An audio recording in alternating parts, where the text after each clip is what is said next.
नमस्कार बंधु आगे भिडियो जे देखेছিলেন যে চেয়ার কাম আয়রন টেবিল সেটা আজকে মাপটা আমি কত কি বানিয়েছি সেটা দেখাবো। তো অনেকের মনে প্রশ্ন আছে যে মাপটি কত, টেবিলটি কিভাবে করেছি সেটা দেখিয়েছি।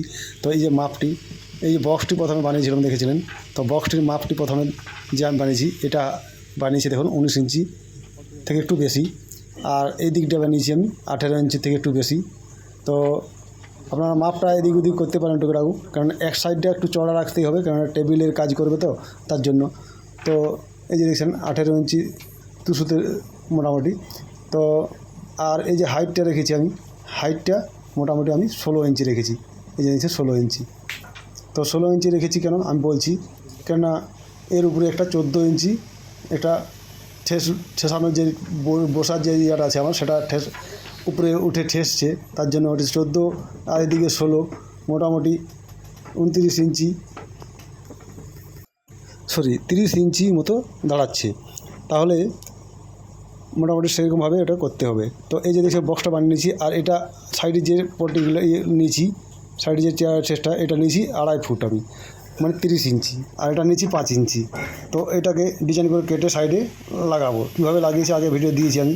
আর এটা আছে 3.5 ফুট, আর এদিকে আছে 18 ইঞ্চি 2 ফুট।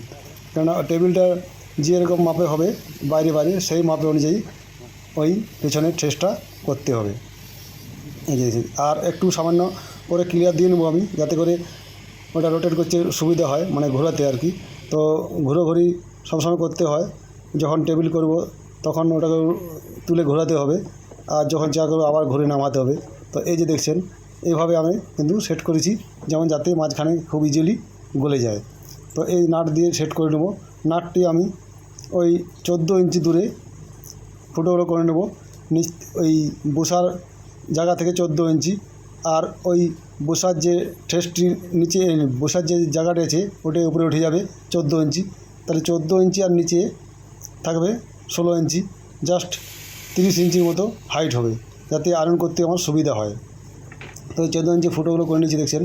এই যে যেমন আর এমনভাবে কাটতে হবে মাথাটা, যেমন ইজিলি ওটা ওই দুটো যে আমার পাতা দিয়ে আছে তার মাঝে গলে যায়, তার জন্য এইভাবে যেমন সেটি হয়। আর এইভাবে যেমন ওই মাথাটা গলে যায়, তারপর টেস্টে 14 ইঞ্চি সমান হয়ে গেল, যাতে টেবিলটি রেডি হয়ে গেল, দেখতে পাচ্ছেন। তো কেমন লাগলো অবশ্যই জানাবেন, আর যদি উপকার লাগে থাকে অবশ্যই লাইক শেয়ার করে দেবেন। দেখা হচ্ছে নেক্সট ভিডিওতে। Thank you.